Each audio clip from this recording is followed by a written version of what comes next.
My brother moved his housewarming party to the day of my son's funeral, called his death a minor event, and our parents sided with him. But they forgot that I own the house where he planned the party. So he's in for a surprise. The first time I realized my family didn't care about me was the day my son was diagnosed with leukemia. It wasn't something they said outright, of course. It wasn't like my father, Robert, or my stepmother, Linda, called me up and said, "We don't care, Jonathan." No, that would have been too honest for them. Instead, it was their silence that spoke volumes. Their absence. The way they never asked how Alex was doing, never offered help, never even pretended to be concerned. I was drowning in medical bills, working late nights just to keep the lights on, and still, when my half-brother Mark called, it wasn't to ask about Alex. It was to ask for money. "Just a little short on rent this month, John," he'd say, as if he hadn't said the exact same thing last month, and the month before, and the month before that. I paid, of course, because I always did, because Mark had never learned how to stand on his own, and I had spent my entire life being told that it was my responsibility to hold him up. It had been like this for years. Ever since Mark turned 18 and decided that working a real job was beneath him, my father had shifted his burden onto me. "You're the responsible one," he'd say. "You're the one who has his life together." The irony was that I didn't have my life together at all. I was barely holding on. I had been married once. Felt like a lifetime ago now. Back then I had dreams. A house with a backyard. A family that wasn't fractured. A life that felt whole. But in the end, all I got was a divorce and full custody of a sick child. My ex-wife, Rachel, wasn't a bad person. She just wasn't strong enough for this life. She left when Alex was 5. The words she said still haunted me. "I can't do this anymore, John. I love him, but I can't watch him suffer. I can't live in hospitals. I can't wake up every morning wondering if today is the day I lose my son. As if I had a choice. As if I hadn't woken up every single morning with that same fear clawing at my throat." Rachel remarried. She moved to a different city, started a new life, had another child. And Alex? He never asked about her. I think even at 5 years old, he understood that his mother had chosen to leave. And he understood that I never would. The only good thing to come out of the past few years was the inheritance from my grandparents. The house I grew up in. The small rental apartment that brought in steady income. And, most recently, the beach house, the last thing my grandmother left me before she passed. I remember sitting in the lawyer's office, staring at the paperwork, too exhausted to process it. The house was old, needed some work, but it was mine. Another piece of security for Alex. Or at least that's what I thought. The moment my father and Linda found out about the house, everything changed. "Mark needs it more than you," Linda said, the moment I mentioned the inheritance. "He doesn't have stable housing. It's not fair for one child to have so much while the other has nothing." I almost laughed at that, not because it was funny, but because of the sheer audacity of it. "You mean the brother I've been paying rent for? The one who refuses to get a job? That Mark?" Linda's lips tightened. "He's going through a rough patch. He's been going through a rough patch for 15 years. You don't even need it, John," my father chimed in. "You already have your own home, your rental income. You're doing just fine." I wanted to scream. I wasn't fine. I was barely making it through each day. I was watching my son fight for his life, sitting through chemo sessions, holding his hand while he cried in pain. And these people, my family, thought I had too much? "You don't know anything about my life," I said, my voice cold. "And if you think I'm giving Mark a house when I can barely afford my son's medical bills, you're insane." Mark wasn't even subtle about it. "Come on, John, don't be selfish. You have everything. I have nothing. You have nothing because you refuse to work for anything." His face twisted into an ugly scowl. "You always think you're better than me, don't you?" I exhaled slowly, clenching my fists. "I think I'm tired, Mark. Tired of carrying you. Tired of being treated like a ATM. Tired of being the only one in this family who gives a damn about anyone but himself." My father sighed dramatically, rubbing his temples like I was the one being difficult. "Just think about it, John. And because I was exhausted, because I didn't have the energy for another fight, I did. I thought about it. And in the end, I said yes. I agreed to let Mark move into the house. But I never signed over the deed. I should have known it wouldn't end there. They always wanted more. Even when I was drowning, even when I was losing the most important thing in my life, my family still only cared about what I could give them. Alex died on a Thursday morning. I remember holding him in my arms, his small hand clutching mine, his breathing weak and shallow. He had fought so hard, longer than the doctors ever expected. And then, just like that, he was gone. I don't remember much about the next few days. I barely slept. I barely ate. The world became a blur of condolences, paperwork, funeral arrangements. But I remember calling my father. I remember telling him the funeral was on Saturday. I remember the silence before he spoke. "Oh," he said, "that's a shame. Mark's having a housewarming party that day." I thought I had misheard him. "What?" "Linda already made plans," he continued. "We thought it would be best to support Mark right now. You understand." I hung up the phone, and I never spoke to him again. It was my cousin, Nick, who told me what happened next. Mark had thrown a party in my house, invited friends, played music, drank and laughed. While I was burying my son, my brother was celebrating. "He was bad-mouthing you," Nick said, hesitating, like he wasn't sure if he should tell me. "Calling you a loser, saying you gave up everything and got nothing in return." I didn't respond. I just got up, grabbed my coat, and drove straight to the police station. Because here was the thing Mark had forgotten. The house wasn't his. It never had been. By the time I pulled up to the station, my hands were steady. My heart wasn't racing. I wasn't second-guessing myself. If anything, I felt a strange sense of calm. The officer at the front desk barely looked up as I approached. "Can I help you?" "Yes," I said, placing the property documents on the counter. "I need to report trespassing." The police acted fast. Faster than I expected. By the time I got back home that night, my phone was already blowing up with calls and texts from my father. From Linda. Even from Mark. I let it ring. I let them all scream into the void. Their messages piling up, one after another. "Dad, what is wrong with you? You called the cops on your own brother? Linda, you're being completely unreasonable. We need to talk. Mark, you think you can do this to me? You're going to regret this, John. I swear to God." I didn't respond. I just sat in the dark silence of my living room, staring at the wall, trying to feel something. I thought evicting Mark would feel like a victory, like reclaiming something that had been stolen from me. But all I felt was empty, because none of this mattered anymore. Alex was gone, and I had no fight left in me. The next morning, my father showed up at my house. I should have expected it. I barely had the door open before he was pushing his way inside, slamming it shut behind him. He looked furious, jaw clenched, eyes burning with barely contained rage. "What were you thinking?" he snapped. I exhaled slowly, rubbing my temples. "Dad, I really don't have the energy for this right now." "You don't have the energy?" he repeated, voice dripping with sarcasm. "Then why did you call the cops on your brother?" I stared at him, my expression blank. "Because he was trespassing. He was living there, John. You told him he could move in." "I never signed over the house," I said simply.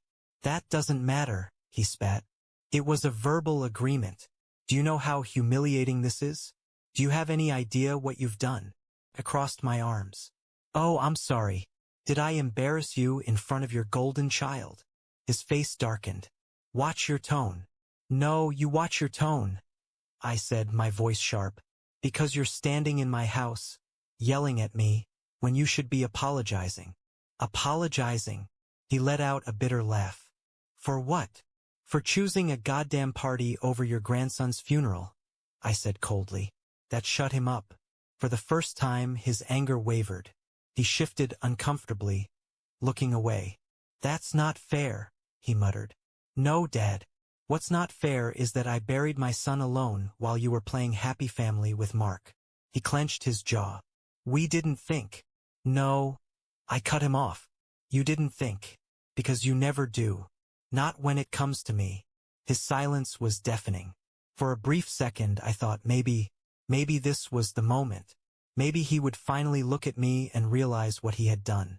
But then he sighed, shook his head, and said, John, I get that you're upset, but you can't let grief make you irrational. Something inside me snapped. I took a step forward, my voice dangerously quiet. Get out, he scoffed. John, get out of my house. For a moment I thought he might argue, but then he saw it. The rage, the grief, the exhaustion, and for the first time in my life my father backed down. He muttered something under his breath, turned, and walked out the door. I locked it behind him, and I didn't look back. I knew it wasn't over. Linda was next. She called later that night, her voice dripping with fake sympathy. Jonathan, sweetheart, we need to talk about this. I stayed silent. She sighed dramatically. I know you're upset, but do you really think this is the best way to handle things? Mark doesn't have anywhere else to go. He had plenty of places to go, I said flatly. He could have gotten a job and paid for his own damn apartment like the rest of us. You don't understand, she pushed. Mark isn't like you. He's always struggled with. Struggled with what, Linda? I snapped. Having to act like an adult? Having to work for once in his life. She let out a slow breath. I know you're angry, Jonathan. No, I said. You don't know. Because if you did, you wouldn't be calling me to lecture me about the man who stole from me while I was burying my child. She went quiet, and for a second I thought she might drop it. But then she said, This isn't what your grandmother would have wanted. I laughed.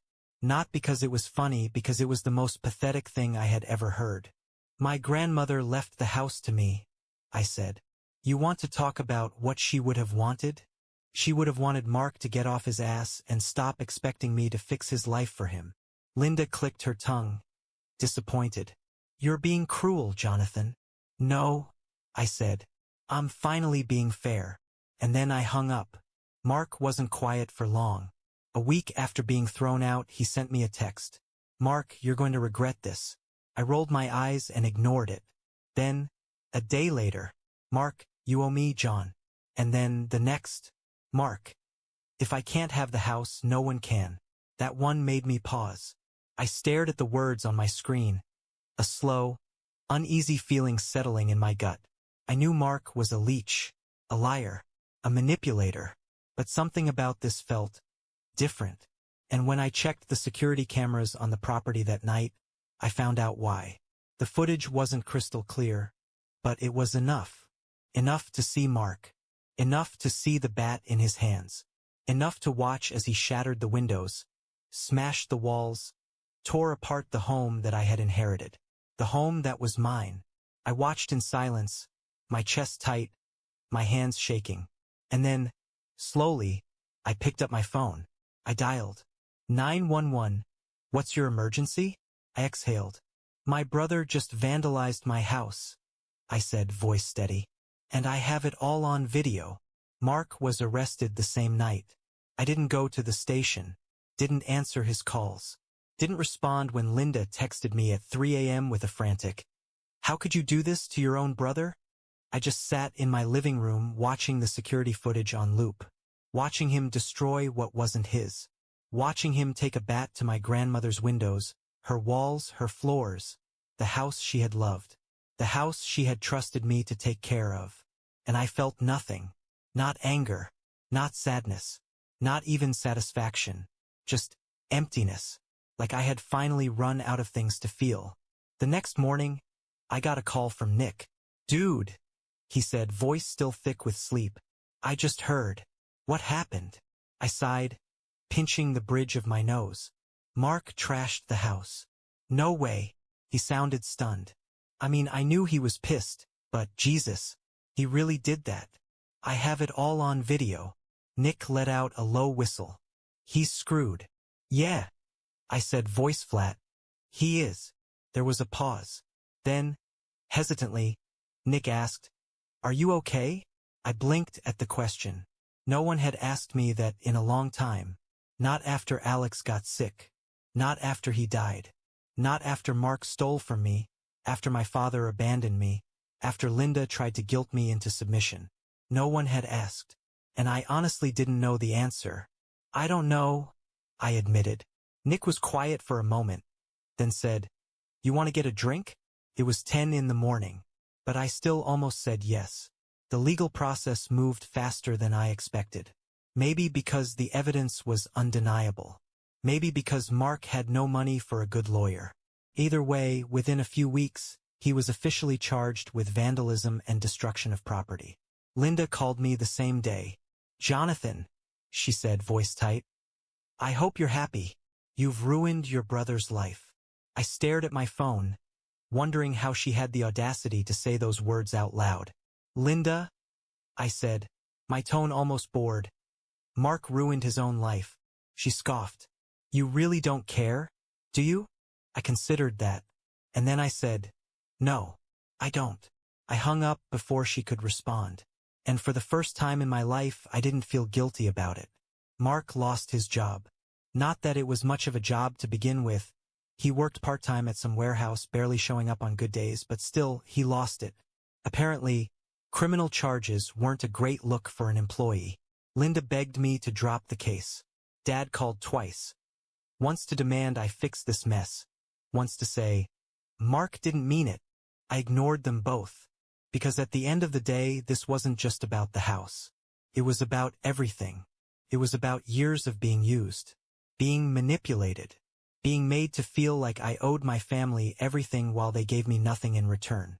It was about Alex, about how my father had chosen Mark's party over my son's funeral.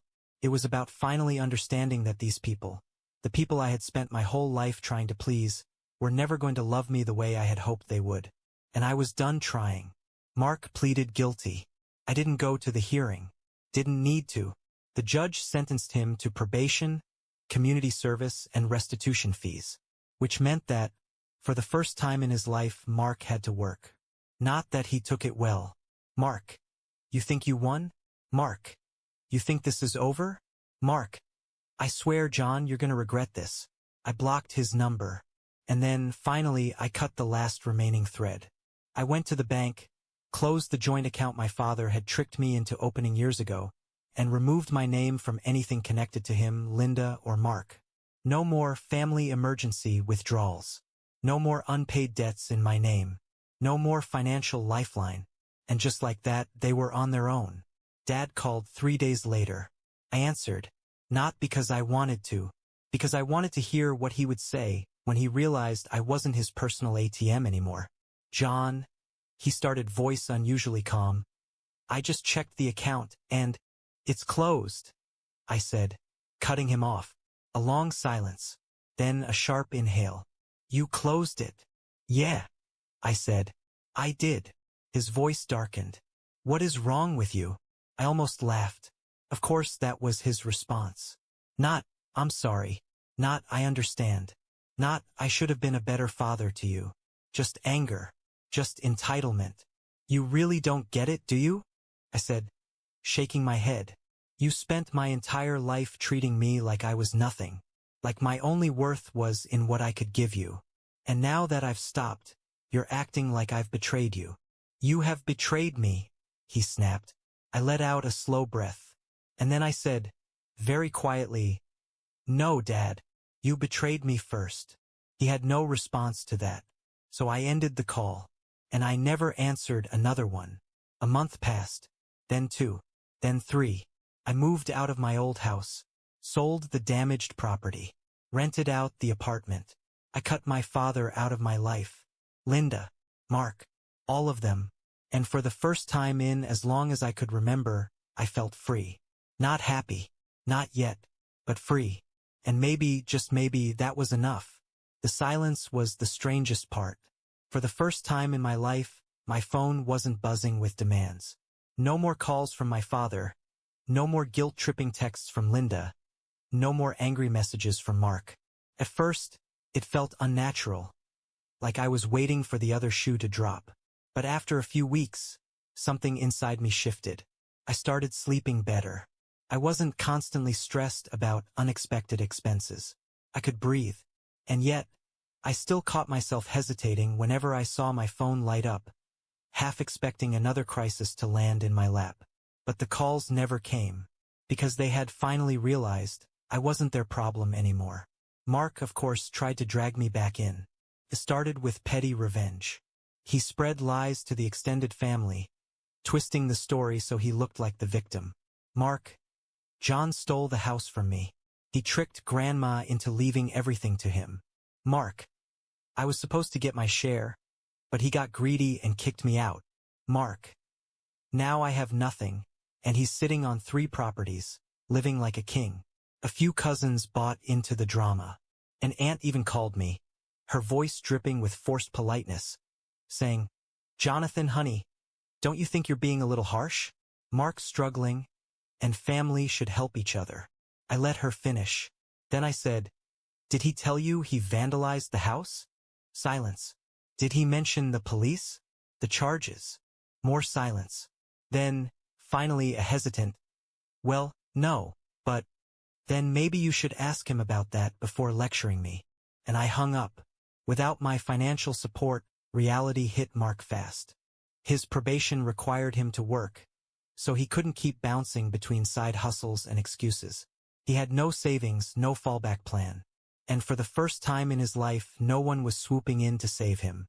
I heard through Nick that he ended up renting a tiny, run-down apartment in a bad part of town. Linda and my father didn't take him in. Apparently, they weren't that generous when it came to their golden child. The irony was almost laughable. For years, they had guilted me into supporting Mark, acting like he was helpless. But when I finally walked away, they abandoned him just as quickly. Because deep down, they never actually cared about him. Not really. They just cared about what he could take from me. Linda sent one last message before she finally gave up. "Linda, I hope you're happy, Jonathan. You've destroyed this family." I stared at the words for a long time. Then slowly I typed back, "Me no, Linda. I just stopped letting you destroy me." And then I blocked her. For good. Cutting off my father should have hurt more than it did. But after everything, there was nothing left to grieve. He had already chosen Mark over me, over Alex, over everything. He had made his priorities clear, and I had finally made mine. I wasn't his son anymore, not in any way that mattered. The strangest part was how normal life became. I wasn't rich, but without my family leeching off me, I had enough. I finally took a break from work, traveled for the first time in years. I started seeing an old friend again, a woman I had known back in college but lost touch with when life got in the way. And slowly, painfully, I started healing. Not just from my family, from losing Alex, from all the years I had spent sacrificing myself for people who never cared. One night, months after it all ended, I got a text from Nick. "Nick, hey, just wanted to say, I'm proud of you, man. I know it wasn't easy, but you did the right thing." I stared at the message for a long time, and for the first time in a long time, I let myself believe it. I never heard from my father again. Not directly, at least. Nick told me he still talked about me sometimes, usually with bitterness, usually when someone brought up Mark's downfall. "He blames you for everything," Nick admitted one night. "Like, really thinks you ruined Mark's life." I had expected that. "What about Linda?" I asked. "She's the same. Still acts like you betrayed them. But between you and me," he hesitated. "She and your dad don't talk to Mark much anymore either." I snorted. Of course they don't. They had always loved the idea of Mark more than Mark himself. They wanted a son they could dote on, a golden child who made them feel important. But the second he stopped being useful, the second he became a burden to them, they dropped him, just like they had always dropped me. Took me a long time to stop looking over my shoulder, to stop expecting another call, another crisis, another betrayal. But eventually the fear faded, and I realized something. I was free. For the first time in my life, I didn't owe anyone anything. I wasn't responsible for fixing Mark's failures. I wasn't responsible for earning my father's approval. I wasn't responsible for carrying a family that had never carried me. I had spent so many years thinking I had to earn love. That if I just gave enough, if I just tried hard enough, they would finally see me. Finally love me back. But they never would have. And now, I didn't care anymore. Nick and I stayed close. So did a few other cousins. The ones who had always seen through the lies but never had the chance to say anything before. I reconnected with my old friend. She wasn't just a friend anymore. And one day, when I told her about Alex, about everything, I didn't cry. Not because I had stopped missing him, but because, for the first time, the memory of him didn't feel like a wound. Felt like love. A year passed. Then two. And one day I got an email. From Mark. Subject: Can we talk? I stared at it for a long time. Then I clicked delete. And I went on with my life. Final thought. Family isn't blood. It's not obligation. It's not sacrifice without love. Family is the people who stand by you. The ones who care. The ones who show up. And I finally had that. I finally had them. And that was all I ever needed.